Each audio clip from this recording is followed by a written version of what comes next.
하나님, 저희를 택하셔서 하나님의 자녀로 삼아주신 은혜를 무한 감사를 드립니다. 하나님께서 지난 한 주간도 말씀과 믿음 안에서 성령의 인도를 받게 이렇게 받아서 살게 하신 은혜를 또한 감사를 드립니다. 성부 하나님의 놀라운 섭리 가운데 저희가 하나님의 자녀로 이렇게 택정함을 입었습니다. 성자인 예수님의 십자가 보혈로 저희가 이렇게 의롭게 되었습니다. 성령 하나님의 이루와 인도하심으로 저희가 이렇게 날마다 승리하며 살아가게 하여 주시니 감사를 드립니다. 예수님의 이름으로 감사하며 기도드리옵나이다. 아멘. 네, 반갑습니다. 1대 100, 1대 1000으로 여러분들을 이렇게 함께 했습니다. 모든 그리스도인은 주님의 지체로서 감당해야 할 사명의 몫이 있습니다. 하나님께서 우리에게 맡겨주신 사명을 감당할 때 반드시 성령의 도우심을 받아야 합니다. 그리고 내 기준이 아니라 하나님의 기준과 명령에 철저하게 순종하는 자세로 감당해야 합니다. 또한 주의 일은 나 혼자가 아니라 연합하고 하나 되어 감당해야 합니다. 주께서 맡겨주신 이 사명을 감당할 때 성령의 도우심으로 하나님의 또 명령대로 연합하고 하나 되어 이 세 가지가 원칙을 분명히 할 때 사명을 잘 감당할 수 있습니다. 우리는 삼위일체 하나님을 믿습니다. 하나님은 이격이 셋이지만 본질상 동등하시다고 했습니다. 삼위 하나님은 각각의 하실 일이 있지만 함께 하시는 일도 있습니다. 삼위 하나님이 우리의 신앙을 도와주시려고 함께 일하십니다. 삼위 하나님이 우리를 사랑하시고 지키며 돌보아 주십니다. 올 16절에 다른 보혜사라는 말이 있습니다. 이 말씀이 의미하는 바는 성령이 단순한 힘이 아니고 그러니까 독립된 인격자시라는 점입니다. 우리 하나님은 참 신비하고 놀라운 분이십니다. 하나님이 우리에게 당신을 알려주시는 내용과 방법이 신비합니다. 사실 우리는 하나님이 알려주시는 만큼만 이렇게 하나님의 속성과 뜻과 섭리를 알 수 있지만 아니 하나님이 알려주신 것조차도 다 알지 못합니다. 우리의 생각이 모자라기 때문입니다. 사람이 아무리 강하다 해도 하나님께 비길 수 없고 사람이 아무리 지혜롭다 해도 하나님과 동등할 수가 없습니다. 그런데 사람들은 마치 자기가 하나님을 다 아는 것처럼 착각합니다. 성경이 가르치지 않는 내용을 상식에 의해서 해석하거나 성경의 분명한 이적을 합리적인 추론으로 이해하려 듭니다. 그래서 바울은 이렇게 말합니다. 우리가 이것을 말하거니와 사람의 지혜가 가르친 말로 아니하고 오직 성령께서 가르치신 것으로 하니 영적인 일은 영적인 것으로 분별하느니라고 고린도전서 2장 13절 말씀하고 있습니다. 바울이 전하는 지혜는 하나님의 신비한 지혜이기 때문에 성령의 감동을 받지 않고서는 이해할 수가 없는 것입니다. 하나님의 지혜는 예수 그리스도의 십자가 그러니까 구원 사건 가운데 완전히 나타나 있다는 것입니다. 그러나 그것은 은혜를 받은 자만이 알 수 있는 감춰진 이런 지혜입니다. 은혜를 받은 자만이 알 수 있는 감춰진 지혜라는 것입니다. 우리가 아무리 알려고 해도 다 알아지지 않는 신비한 일이 하나님께는 너무 많습니다. 그 중에 하나가 삼위일체에 관한 신비입니다. 삼위일체론으로 신학박사를 받은 수많은 사람도 삼위일체를 말합니다. 그러나 삼위일체의 신비를 완전히 파헤칠 수는 없습니다. 사람은 하나님의 지혜를 주셔서 그러니까 하나님이 지혜를 주셔서 알게 하신 만큼 말하는 것이고 하나님이 깨닫게 해주시는 만큼 깨닫고 믿을 뿐입니다. 오늘 이렇게 삼위 하나님이 함께 첫째로 아버지와 보혜사를 이어주는 예수님, 여기서 사용된 보혜사라는 말은 그러니까 변호사, 상담자, 감시자, 위로자 등의 의미를 담고 있습니다. 이 모든 말들은 곧 성령님께서 우리 각 성도에게 어떻게 접근하시며 어떻게 역사하신가를 보여주는 적절한 표현이라 할 것입니다. 주님은 이 성령 복음을 통하여서 세상 끝날까지 제자들과 함께 하실 것입니다. 그리고 주님이 주신 선물과 은사는 제자들의 마음을 격려해 주실 것입니다. 또한 그리스도께서 허락하신 성령의 선물은 그리스도의 제자들에게 풍요롭고 복된 삶을 영위하게 만들 것입니다. 실로 성령은 거룩함과 행복의 원천으로서 모든 믿는 자에게 영원히 함께 하실 것입니다. 예수님이 사역을 마치실 때쯤입니다. 예수님이 십자가에 달려서 죽어야 하셨고 부활하신 후에 하늘로 오실 것을 미리 알고 계셨습니다. 예수님은 제자들 떠나야 하실 때가 가까이 왔음을 알고 계셨습니다. 이제 제자들이 이 땅에 남겨진 고아와 같을 것입니다. 존경하고 따르며 민족을 구원할 예수 메시아로 알고 계시던 그런 선생님이 떠나고 나면 허탈감과 무력함에 빠져서 아무 일도 없을 수도 있을 터입니다. 그러나 예수님 제자들이 이렇게 무력하게 지내는 걸 원하지 않으셨습니다. 제자들은 예수님이 수행하신 사명을 이어받아야 합니다. 제자들은 예수님으로부터 받은 사명을 감당해야 합니다. 그러려면 제자들에게 새로운 힘이 필요합니다. 예수님 제자들에게 새로운 힘을 이렇게 얻어서 일하게 될 것이라고 말씀하십니다. 곧 보혜사 성령이 임할 것이라고 말씀하십니다. 보혜사 성령은 제자들과 영원토록 함께 하실 것입니다.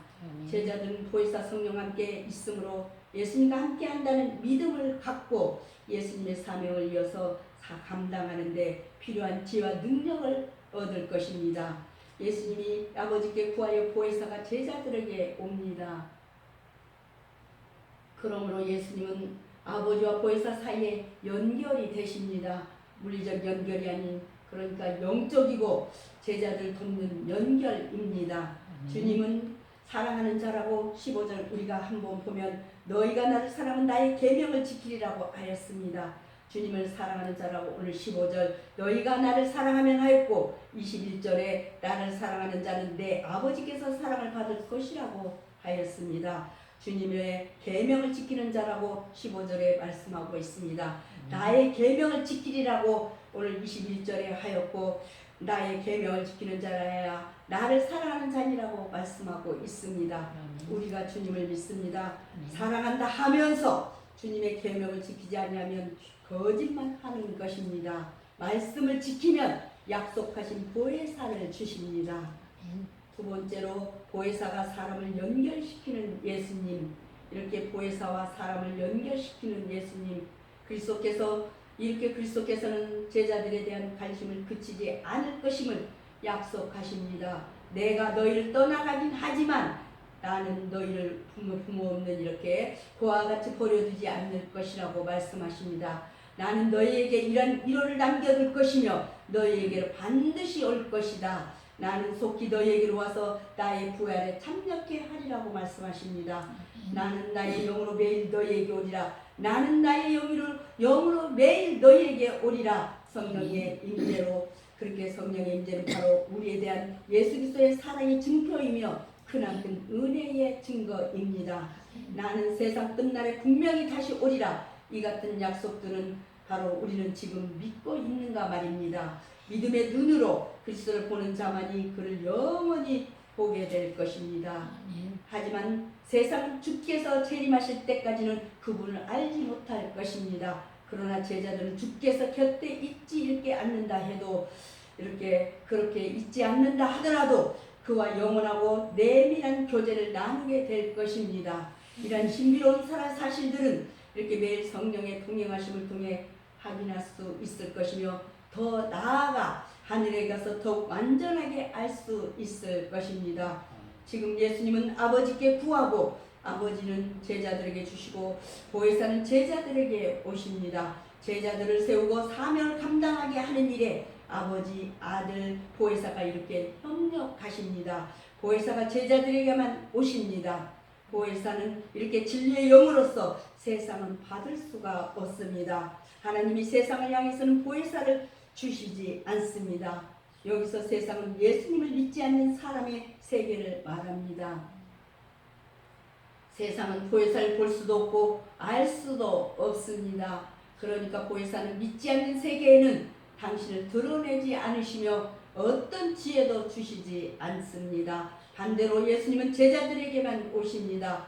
제자들에게 진리를 알려주는 일은 그런 일을 함으로 바로 진리의 영입니다. 제자들은 보혜사를 압니다. 보혜사가 제자들에게 오셔서 제자들의 안에 이렇게 거하십니다. 보혜사가 이렇게 제자들 속에서 제자들에게 지혜와 힘을 주시고 제자들에게 예수님의 사명을 이어서 감당하도록 그렇게 감동하도록 이렇게 잘 감당하도록 감동과 지혜와 힘을 주십니다. 예수님이 제자들에게 보혜사가 올 것을 예고하십니다. 즉 예수님이 보혜사와 제자들을 이어주는 연결이 되십니다. 사실 보혜사는 하나님의 영이므로 제자들의 생각과 형편을 다 알고 있습니다. 그러나 제자들은 보혜사를 잘 모릅니다. 이때 예수님께서 제자들에게 보혜사의 존재와 오실 것을 말씀으로 이렇게 말씀하심으로 제자들의 생각 속에 보혜사의 임재를 알게 하십니다. 예수님의 연결 이렇게 역할입니다. 오늘 이렇게 보혜사와 사람을 연결시키는 예수님께서 세 번째로 보혜사의 도움을 알려주시는 예수님. 보혜사는 제자들에게 어떤 일을 하실까요? 사실 제자들은 이하여 할 일이 너무너무 많습니다. 여기에서 어디서부터 어디까지 또 언제부터 언제까지 무엇부터 무엇에까지 말하기가 어려울 정도로 일이 많습니다. 이럴 때는 그냥 보혜사가 함께 하신다고 말하는 것이 옳습니다. 보혜사가 함께 하시면 제자들에게 무엇이 필요한지 아십니다. 보혜사가 제자들의 필요를 아시고 필요할 때 필요한 것을 주십니다. 제자들이 공경을 당하면 지혜를 주시고 피할 길을 열어주십니다.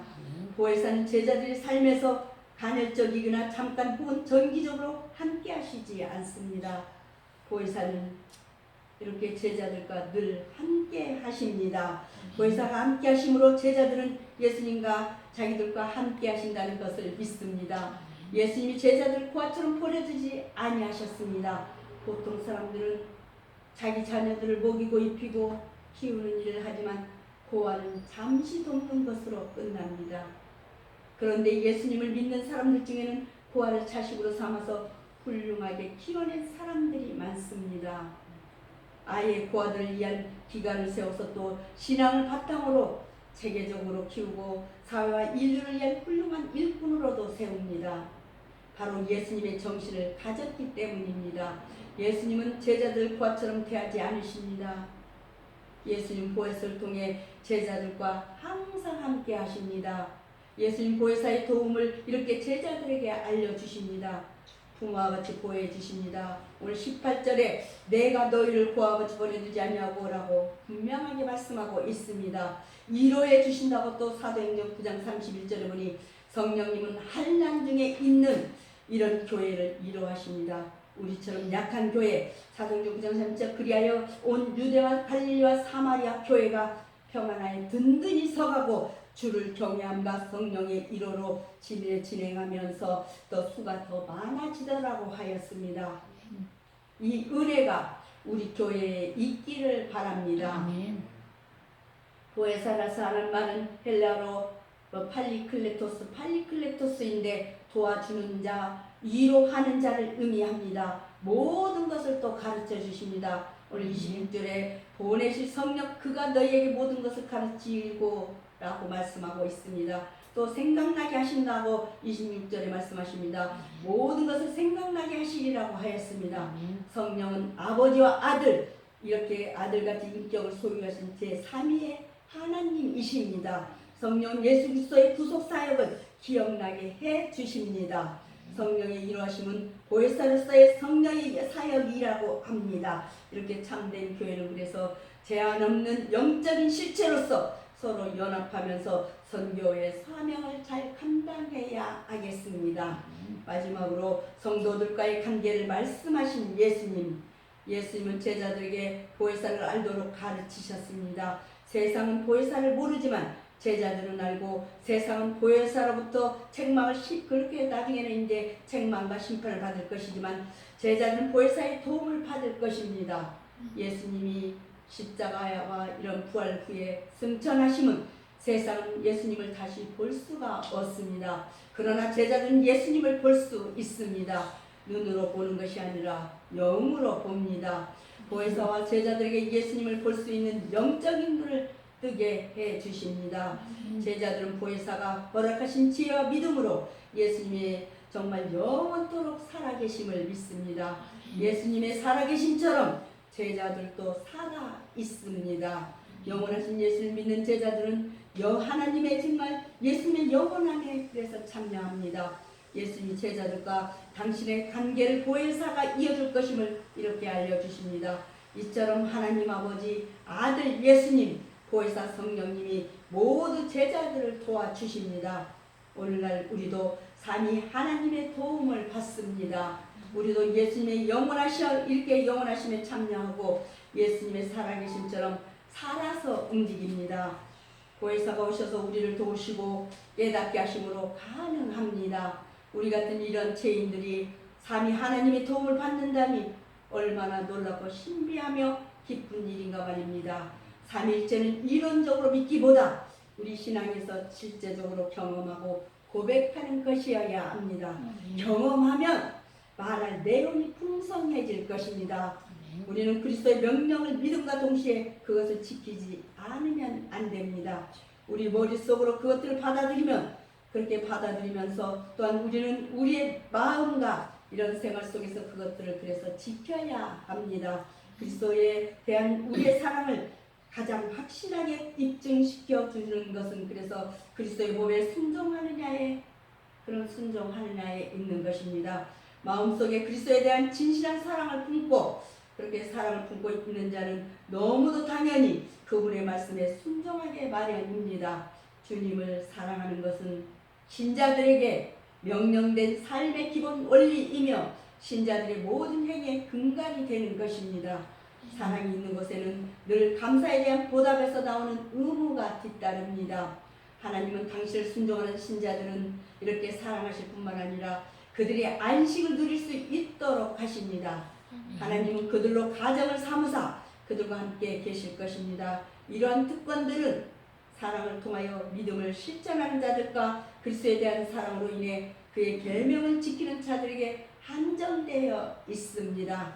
성령의 바로 새롭게 하는 은혜에 참여하는 자들이란 바로 하나님의 계명에 기꺼이 순종하는 자들입니다. 우리를 깨끗하게 해주시는 주님의 보혈의 은혜와 변함없고 이렇게 지극하신 하나님의 사랑, 성령의 충만한 역사심이 지금도 이렇게 우리와 함께 하십니다. 이 놀라운 은혜와 특권이 우리에게 있음을 믿고 언제나 기쁨과 평안이 가득한 삶을 살기를 바랍니다. 그래서 이번 한 주간도 성령 하나님의 위로와 인도하심이 우리가 날마다 승리하는 삶을 사십시다. 기도하시겠습니다. 하나님 감사합니다. 아름다운 마음으로 교제를 나누면서 사랑의 교회 공동체를 이루게 하시는 우리 아버지 하나님, 오늘 삼위일체 주일예배 성전으로 불러 모아주심을 진심으로 감사를 드립니다. 저희는 그동안 하나님을 소홀히 여기며 살았음을 이 시간 고백합니다. 의견이 일치되지 못할 때도 있었고 교회에서 하나 되지 못하고 분열의 마음도 있었습니다. 원망하는 마음도 있는 줄 알고 있습니다. 이 시간 우리 주님께서 십자가의 은혜로 소멸시켜 주시옵소서. 모든 것을 십자가의 은혜로 용서하여 주시옵소서. 교회에서 저희가 먼저 믿음으로 하나 되게 하시고 개인보다 공동체가 더 소중함을 알게 하시고 협력이 독단보다 더 복된 삶인 것을 깨닫게 하여 주시옵소서. 하나됨의 이와 양보를 통하여서 이 집이 살아계신 하나님의 교회에 진리의 기둥과 터가 되게 하여 주시옵소서. 소망 중에 기쁨을 주시는 우리 아버지, 이 민족의 가슴에 그리스도의 십자가가 새겨지게 하여 주시옵소서. 이 나라 방방곡곡이 하나님을 찬양하는 소리로 메아를 치게 하여 주시옵소서. 이 나라의 모든 교회가 하나님의 뜻을 바르게 선포하고 하나님의 말씀을 바로 듣고 실천하게 만들어 주시옵소서. 세상에서 능력을 발휘할 수 있는 교회가 되게 하여 주시옵고 진리를 바로 제시하는 우리 목자 교회가 되게 하여 주시옵소서. 성도들이 하나님의 말씀을 지키며 선한 일에 열심을 내어서 세상을 깨끗하게 하며 선지자로서의 사명을 감당할 수 있게 만들어 주시옵소서. 길이여 진리여 생명이신 예수님의 이름 받들어 감사하며 기도드리옵나이다. 아멘.